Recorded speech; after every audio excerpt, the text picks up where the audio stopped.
Okay, first chapter, write down unit number 1, direct and bending traces in vertical members. Parallel लिहून घ्या ज्यावेळेस lecture start असणार आहे त्यावेळेस. Name of chapter direct and bending traces in vertical member. Vertical member column आहे जे आपण last mechanics of structure गेल्या सेमिस्टरला आपण स्टडी केलेला सब्जेक्ट, त्यामध्ये 5th चॅप्टर होता तो बेंडिंग आणि डायरेक्ट ट्रेसेस इन बीम होता. तर त्याच्यामध्ये थोडे पॉइंट्स रिवाइज करूया आणि नेक्स्ट चॅप्टर नंबर 1 स्टार्ट करूया. ओके, चॅप्टरचं नेम टाका, त्याच्यानंतर revised parts of mechanics of structure point घ्या. Revised part of mechanics of structure.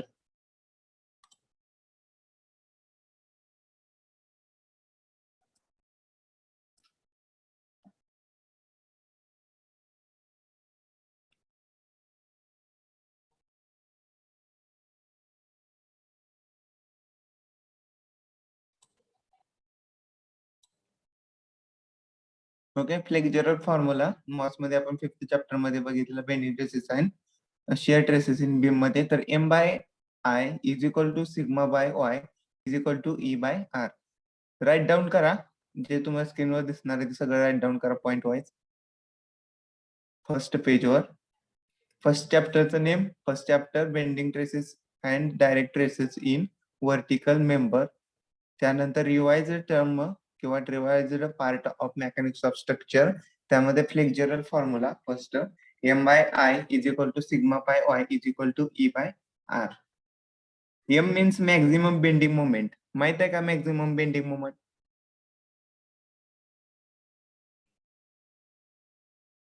Sakshi Asbe, unit काय असतं मॅक्झिमम बेंडिंग मोमेंटचं? ओके, रिलेट हे अक्का तुम्हाला सांगितलं मी 5व्या चॅप्टर मध्ये आपण स्टडी केलेला आहे. हा फॉर्म्युला फ्लेक्झरलचा.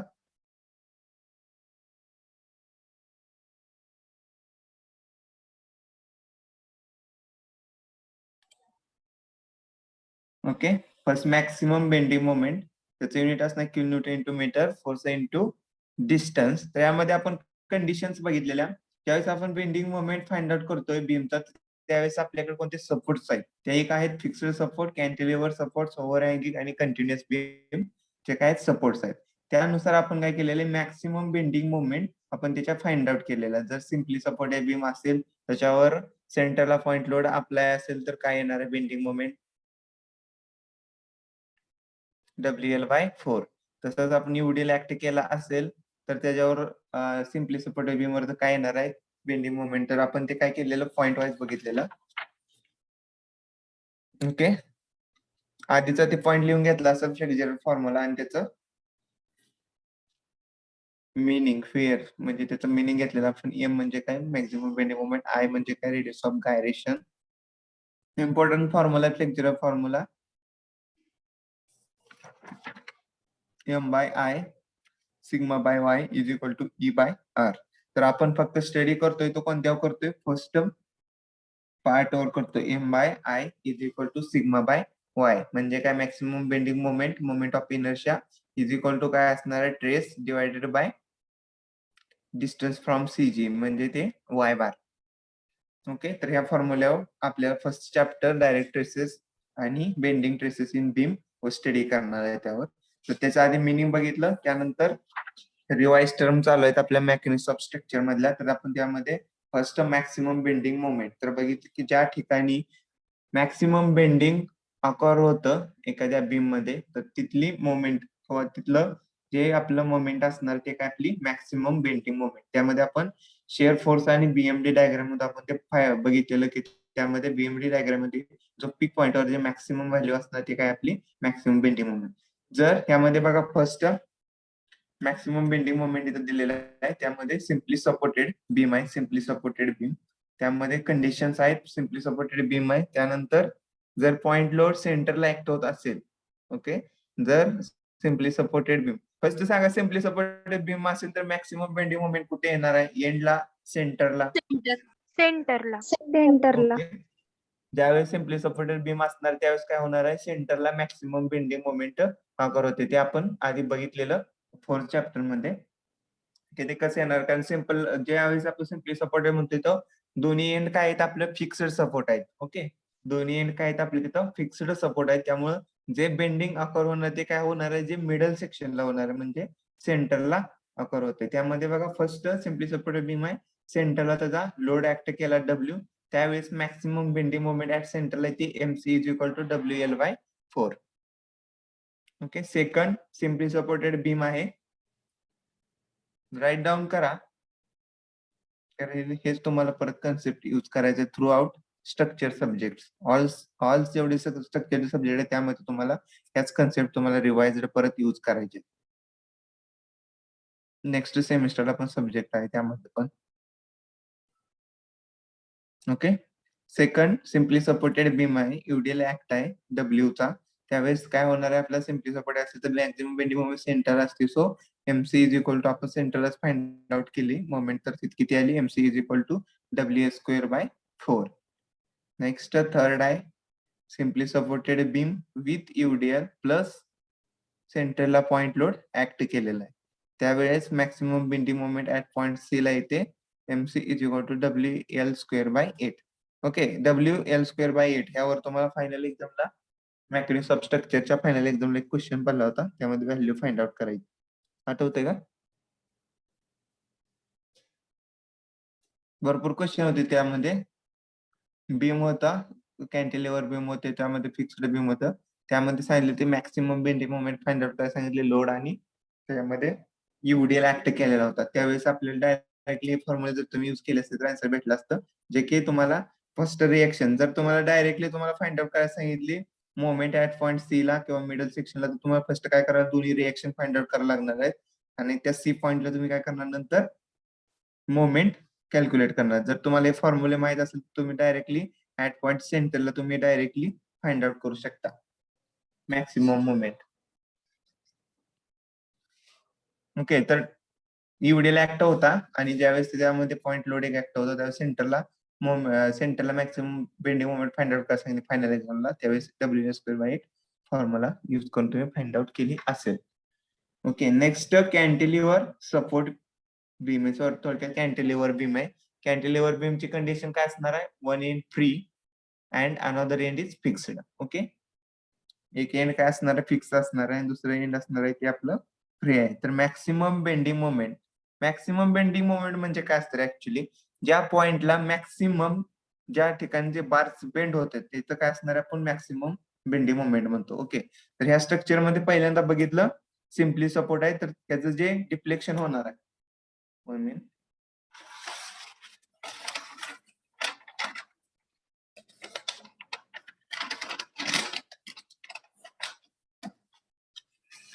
ओके, जर सिम्पली सपोर्टेड बीम असेल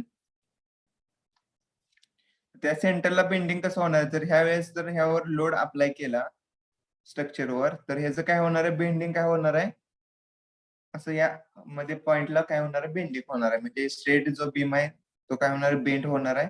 बेंड होताना त्याची काय होणार आहे, अशी पोझिशन असणार. तर ह्या पीक पॉइंटला म्हणजे काय, सेंटर पॉइंटला बघितले तर मॅक्सिमम बेंडिंग मोमेंट आहे.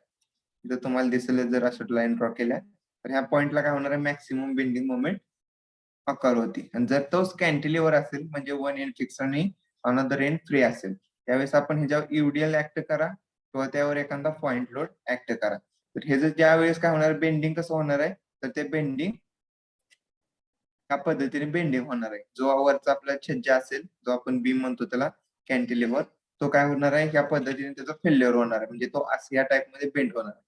तर बघायचं की ह्या ठिकाणी जो फिक्स्ड पॉइंट आहे, त्यामुळे इथं काय होणार, इथं मॅक्सिमम बेंड होणार आहे. इथं काय होतंय, बेंडिंग जास्त करून, कारण हा फ्री सपोर्ट आहे. फ्री सपोर्टला काही सुद्धा अडचण नाही, कुठलाही बेंड होणार नाही बार. जसे आपण वडेल समजा इकडे साईडला आपण पुल केलं, ओढलं, तर काय होणार आहे, ते त्या दिशेने जाऊ शकतं. पण इथं काय होणार आहे, इथं फिक्स्ड असल्यामुळे इथं बेंडिंगच अकर होणार आहे, कारण निम्मा बार इथं काय असणार आहे, आतल्या साईडला फिक्स्ड असणार आहे, आणि जो बाकीचा बार आहे तिथे बाहेरच्या साईडला असणार. त्यामुळे बेंडिंग मॅक्सिमम कुठं असणार आहे, फिक्स्डला सपोर्टला इन कॅन्टिलिव्हर. ओके, तर हा फर्स्ट कंडिशन आहे की लोडिंगची, म्हणजे फर्स्ट कॅन्टिलिव्हर मध्ये एक वन एंड काय असतो फिक्स्ड, आणि अनदर एंड काय असतो तो फ्री असतो तर त्यावेळेस जो फ्री एंडला लोड अप्लाय केलाय डब्ल्यू, तर त्यावेळेस त्यांनी सांगितले maximum bending moment find out करायचं. मॅक्सिमम बेंडिंग मोमेंट कुठे असणार आहे? ऍट पॉइंट ए ला. ते किती असणार आहे? MA is equal to W into L. कशी फाइंड आउट केली? तर हे फॉर्म्युला आलेले आहेत. ओके, हे फॉर्म्युले कसे आले ते तुम्हाला ऑलरेडी झालेलं आहे लास्ट सब्जेक्ट मध्ये. तर ह्याचं पण तुम्हाला पाहिजे असेल तर एक दोन मी तुम्हाला डिराईव्ह करून सांगतो हे कसे आलेले आहे. तर हा सिम्पली सपोर्टेड बीम आहे, याला पॉइंटला मध्ये डब्ल्यू लोड ऍक्ट आहे. त्याचा हाफ डिस्टन्स कशी असणार? लेंथला L/2 आणि नेक्स्ट काय असणार आहे? L/2. Point A, C and B. Okay, ज्यावेळेस सांगितलेलं मी की वरून एकच लोड ऍक्ट होतोय डब्ल्यू, तो पण ऍक्ट होतोय सेंटरला, तर रिएक्शन काय असणार आहे आपल्या त्याच्या हाफ. So W/2. ओके, दोन रिएक्शन आपण डायरेक्टली फाइंड आउट करू शकतो. वन लोड वरून जर अप्लाय होत असेल तर त्याचा हाफ लोड ए पॉइंटला जाणार आहे आणि हाफ लोड काय होतोय बी पॉइंटला जाणार आहे. तर आपल्याला maximum bending moment find out करायचं आहे. आपल्यामध्ये सेंटरला मॅक्सिमम बेंडिंग असते इन सिम्पली सपोर्टेड बीम मध्ये. तर आपण पहिल्यांदा काय करणार? Force into perpendicular distance. Force into perpendicular distance म्हणजेच काय असते? Moment. Okay, moment at C, force into perpendicular distance. ह्या साईडून मोमेंट घ्या किंवा ह्या साईडून मोमेंट घ्या, दोन्ही साईडून काय करू शकतो आपण? मोमेंट फाइंड आउट करू शकतोय. तर त्यामध्ये फोर्स कोणता आहे आपला? ए पॉइंटला ऍक्ट आहे तो रिएक्शन फोर्स आहे W/2. ओके, W/2 हा झाला आपला फोर्स ऍक्ट झालाय. ऍट पॉइंट सी पर्यंत डिस्टन्स. फोर्स इंटू डिस्टन्स म्हणजे काय असते? मोमेंट.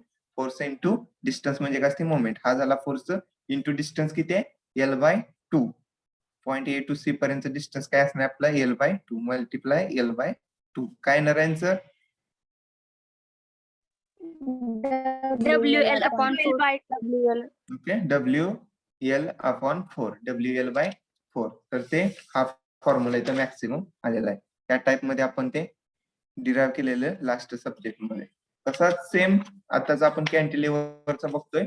कॅन्टिलिव्हर सपोर्ट मध्ये फिक्स्ड सपोर्ट आहे, हे आपल्याला काय फ्री सपोर्ट आहे, त्यामध्ये हा डब्ल्यू लोड ऍक्ट आहे. ओके, तर रिएक्शन आपली इथंच फक्त एक असणार आहे, ती RA रिएक्शन असणार आहे ए पॉइंटला. बी पॉइंटला कोणती रिएक्शन नसणार आहे आणि टोटल डिस्टन्स असणार आहे ते आपलं डिस्टन्स L. ओके, तर मोमेंट फाइंड आउट करायचे. सो रिएक्शन फोर्सची काय फाइंड आउट करायची गरज नाही, कारण असतानाच एक फोर्स आहे, दोन फोर्स असेल तर आपल्याला डिफरंट व्हॅल्यू येते. सो आपण ते काय करतो? फर्स्ट आपण त्यामध्ये रिएक्शन्स फाइंड आउट करतो. तर आपण directly moment at point A ला बघायचं म्हणजे इकडल्या साईडचे फोर्स आहेत का, कोणते आहेत का बघायचे. फर्स्ट आहे force W. Moment at point A find out करतोय. फोर्स इंटू डिस्टन्स म्हणजे मॅक्झिमम, सॉरी मोमेंटचा फॉर्म्युला आहे force into perpendicular distance. Okay, हा झाला force W into perpendicular distance किती आहे? P पॉइंट टू ए पॉइंटला फाइंड आउट करायचे म्हटल्यानंतर L डिस्टन्स आहे. So L. So maximum bending moment MA is equal to काय असणार आहे? W into L. Okay, check करा इथं maximum bending moment MA is equal to काय आहे? WL. W into L. Same as UDL act आहे, सेंटरला पॉइंट लोड ऍक्ट आहे. सेम फाइंड आउट केली तर व्हॅल्यू काय ती आपली? MA is equal to WL/2. WL/2. इतर फाइंड आउट करता तुम्हाला आली पाहिजे तर कन्सेप्ट थ्रू किंवा एक तर तुम्ही रिमाइंडर करू शकता. ओके, जर हे लक्षात राहिलं तर हे काही प्रॉब्लेम नाही, तुम्ही directly value maximum bending moment तुम्ही as per condition, as per loading and सपोर्टच्या कंडिशन नुसार तुम्ही ते maximum bending moment find out करू शकता. ओके, हे सगळं रिलेटेड काय झालं? चॅप्टर नंबर 4 मध्ये बघितलेला maximum bending moment M. Okay, ते कशाच्या रिलेटेड होतं? M च्या रिलेटेड.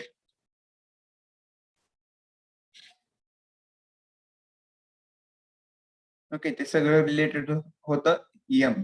ओके, फ्लेक्चर फॉर्म्युला काय आपला? M/I is equal to sigma by Y is equal to E/R. तर नेक्स्ट M/I म्हणजे I म्हणजे काय? ओके, फर्स्ट काय I सफिक्स काय आपला इथं notation?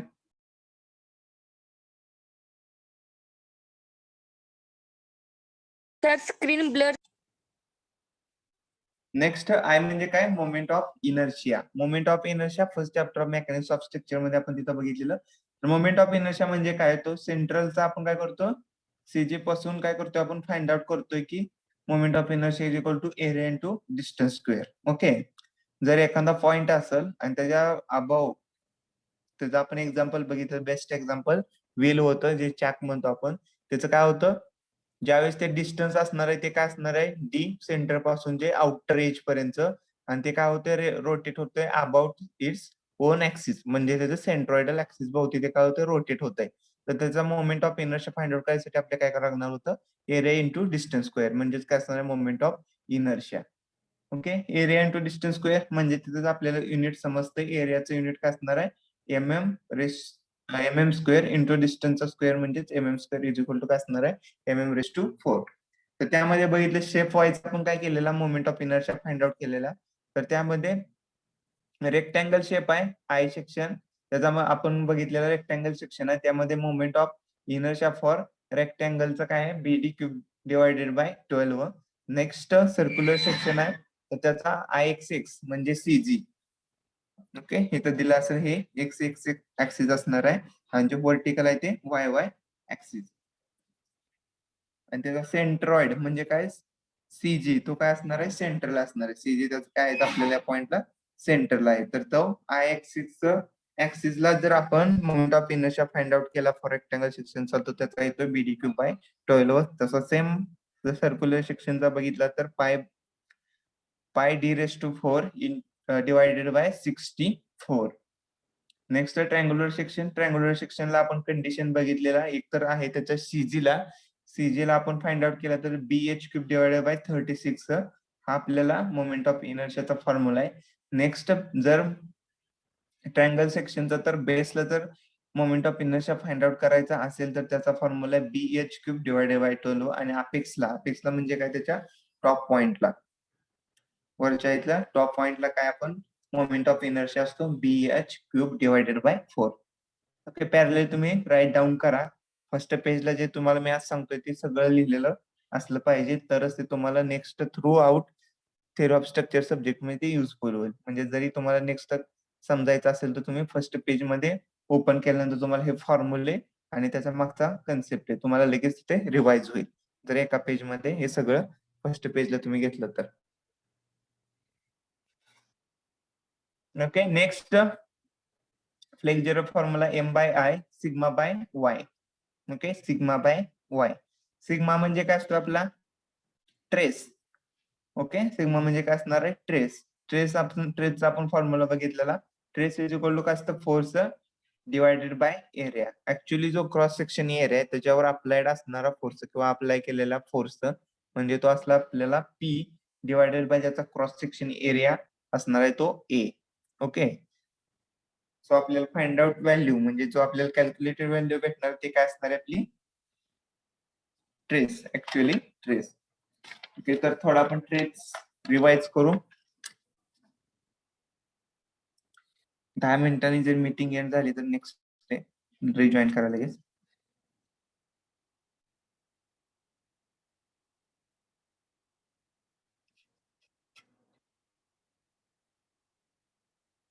Okay, cross section area आहे. क्रॉस सेक्शन एरिया म्हणजे तर आपल्याला माहित आहे की त्याचा आपण काय कट सेक्शन केल्यानंतर आपल्याला काय होतं, त्याचा क्रॉस सेक्शन एरिया भेटतो.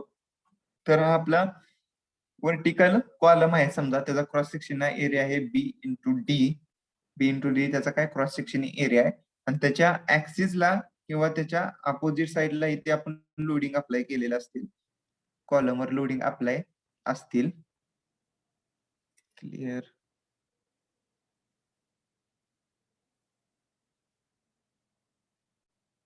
ओके, त्याच्या कॉलमवर जर लोडिंग अप्लाय केले असेल तर ते लोडिंग काय असणार आहे, आपला फोर्स P. तो ऍक्ट काय होणार आहे, फोर्स P. आणि त्याचा क्रॉस सेक्शन एरिया काय असणार, B × D. ओके, कॉलमवर जर लोडिंग वरून येणार आहे तो काय असणार आपला force P. So stress generate होणार तो काय असणार आहे, sigma is equal to applied force P divided by cross section area A is equal to काय असणार आपला P divided by B × D. तर ते आपण काय झालं, आपला ट्रेस फाइंड आउट झाला. तर ट्रेस आपले दोन टाइपचे ट्रेस आहेत ते बघितलेले आपण. त्यामध्ये कोणता असणार, एक कॉम्प्रेशन आणि दुसरा असणार आहे टेन्शन. त्यामध्ये कॉम्प्रेशन आणि टेन्शन. ओके, हा जर ब्लॉक असेल, कॉलम बीम असेल त्याच्या ह्या साईडहून जर फोर्स अप्लाय होत असेल आणि ह्या साईडहून जर फोर्स अप्लाय होत असेल तर ह्याचं काय होतंय, कॉम्प्रेशन होते, म्हणजे याची लेंथ कमी होते आणि विड्थ वाढते. सो हे काय झालं, कोणता कॉम्प्रेशन स्ट्रेसेस जनरेट होते. आणि जर हा बीम आहे त्याच्या अपोजिट लोड अप्लाय असतील P force,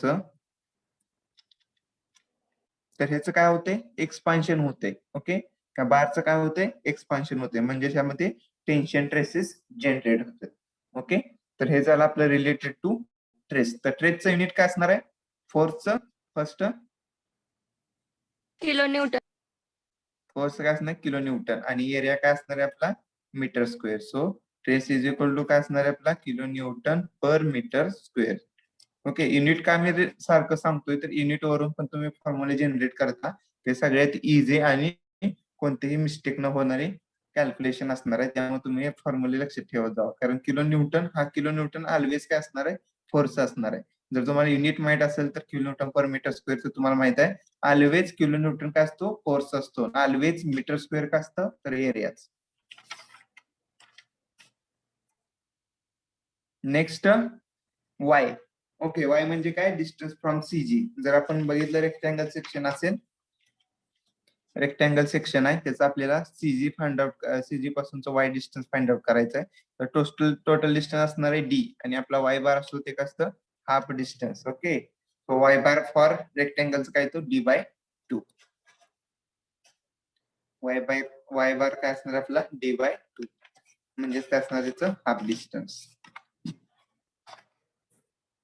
okay, formula flexure formula काय एकदा सांगा.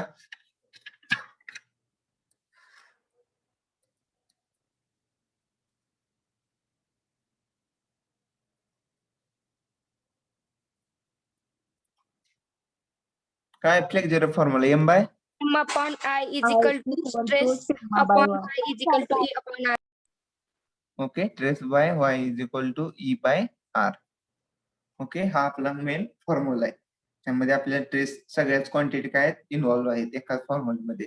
मोमेंट पण आहे, ट्रेस पण आहे, मोमेंट ऑफ इनर्शिया पण आहे, वाय पण आहे, ई मॉड्युलस ऑफ इलेस्टिसिटी आणि आर रेडियस ऑफ कर्वेचर आहे. तर next modulus of elasticity. Modulus of elasticity म्हणजे काय, त्यामध्ये आपण हुक्स लॉ बघितलेला, की stress is directly proportional to strain in within elastic limit. Okay, within elastic limit मध्ये काय असतं, तर ट्रेस हा डायरेक्टली प्रोपोर्शनल टू स्ट्रेन असतं. म्हणजे जर इलॅस्टिसिटी एखाद्या मटेरियलची असेल तर आपण काय त्याला कसलं मटेरियल म्हणतो, इलॅस्टिक मटेरियल कधी म्हणतो आपण, तर ज्यावेळेस त्याला आपण समजा पुल केलं, तर ओढलं, त्याच्यात काय होणार, टेन्शन जनरेट होऊन त्याचं काय होणार आहे, लेंथ इन्क्रीज होणार आहे. आणि ऍट द एंडला तर आपण त्याला सोडलं इलॅस्टिक लिमिट मध्ये, तर ते काय होतंय, ऍक्च्युअली त्याच्या ओरिजिनल शेप आणि साईजला येते, म्हणजे आपण त्याला म्हणतो इलॅस्टिक मटेरियल. त्यावेळेस इलॅस्टिक मटेरियलची जे कंडिशन असणार आहे, त्यावेळेस जर आपण त्याच्यावर लोडिंग अप्लाय केल्यानंतर काय होणार, त्याचा जसा ट्रेस इन्क्रीज होत जाणार आहे त्याचप्रमाणे त्याचा स्ट्रेन पण इन्क्रीज होत जाणार आहे. ओके, ट्रेस रिलेटेड टू आपण काय बघू शकतो, फोर्स बघू शकतो. जसा फोर्स वाढवला तसा आपण काय म्हणतो, त्याच्यावर ट्रेस पण वाढत चालला. आणि जर ट्रेस वाढत चालला तर त्यावेळेस काय होणार आहे, त्यामधली डिफॉर्मेशन म्हणजे त्याची लेंथ ते पण इन्क्रीज होत जाणार आहे. म्हणजेच काय असणार आहे, आपली स्ट्रेन रिलेटेड टू काय असणार, तिच्या लेंथ रिलेटेड असणार आहे, ट्रेस त्याच्या रिलेटेड टू फोर्स असणार आहे. म्हणजे मटेरियल फोर्स इन्क्रीज केला तर त्याच्यातली लेंथ पण वाढत जाते. सो हुक्स लॉ तेच सांगतोय की stress is directly proportional to strain. So E is equal to काय, ट्रेस बाय स्ट्रेन. आणि bulk modulus of elasticity K म्हणजे काय असणार आहे, यामध्ये बघितलं आपण, तो लॅटरल स्ट्रेस असतो त्यावेळेस लॅटरल स्ट्रेन असतो, लिनियर स्ट्रेस असेल त्यावेळेस लिनियर स्ट्रेन असतो. हे कशात असते, मॉड्युलस ऑफ इलॅस्टिसिटी मध्ये. पण बल्क मॉड्युलस ऑफ इलॅस्टिसिटी म्हणजे काय असणार आहे, के, की direct trace divided by volumetric strain. म्हणजे ज्या आधी आपण मॉड्युलस ऑफ इलॅस्टिसिटी मध्ये बघतोय तो वन डायमेन्शनल व्हॅल्यू आहे. म्हणजे वन डायमेन्शनल व्हॅल्यू म्हणजे काय, फक्त लेंथ आहे. आणि के बल्क मॉड्युलस मध्ये आपण 3 डायमेन्शन म्हणू शकतो. त्यामध्ये काय असणार आहे, लेंथ, विड्थ आणि त्याची हाईट. त्यावेळेस आपण ते व्हॉल्यूम मेजर करतो. व्हॉल्यूम मध्ये काय असतं, व्हॉल्यूम इज इक्वल टू काय असतं, लेंथ, विड्थ आणि त्याची हाईट. आणि वन डायमेन्शनल मध्ये काय असते, फक्त एक तर लेंथ, एक तर विड्थ किंवा त्याची हाईट. ओके, तर बल्क मॉड्युलस आणि मॉड्युलस ऑफ इलॅस्टिसिटी डिफरन्स आहे की त्यामध्ये फक्त व्हॉल्यूमेट्रिक स्ट्रेन घ्यायचा आहे आणि मॉड्युलस ऑफ इलॅस्टिसिटी मध्ये फक्त वन डायमेन्शनल स्ट्रेन घ्यायचे, ती लॅटरल असेल किंवा linear. Next R. M by I is equal to sigma by y is equal to E by R. E बघितला आता लास्ट काय आपला ई म्हणजे काय radius of curvature. Radius of curvature म्हणजे काय, एखादा जर कर्वेचर बघितला असेल तुम्ही हायवे मध्ये झालंय का, रोडचा कर्वेचर फाइंड आउट केलाय का?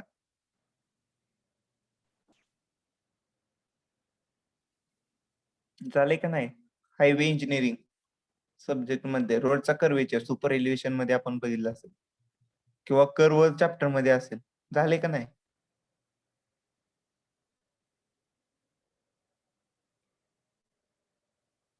येस सर, सुपर इलिव्हेशन मध्ये होतं. हा, सुपर इलिव्हेशनच्या वेळेस काय असणार आहे, कर्व असणार आहे. जरी आपण रोड बघितला,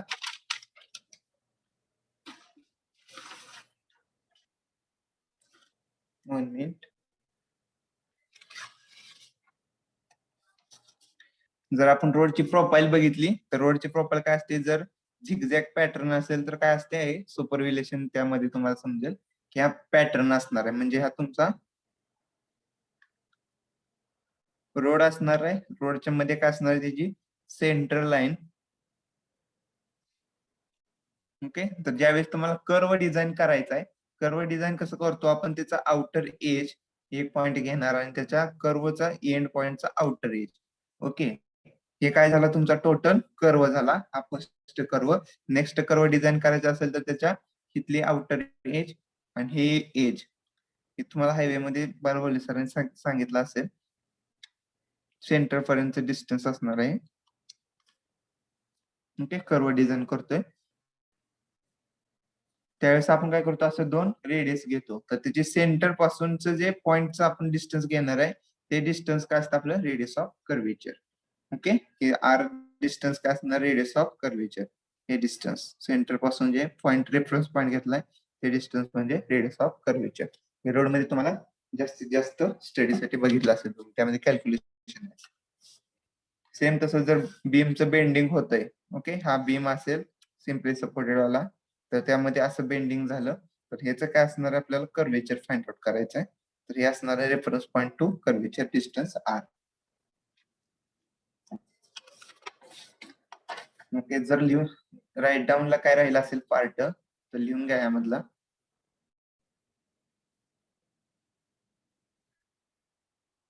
ओके, तोपर्यंत 1 मिनिट होतोय, 1 मिनिट नंतर परत नेक्स्ट रिजॉईन करा लेक्चर. काय विचारायचं असेल तर विचारू शकताय. Problems total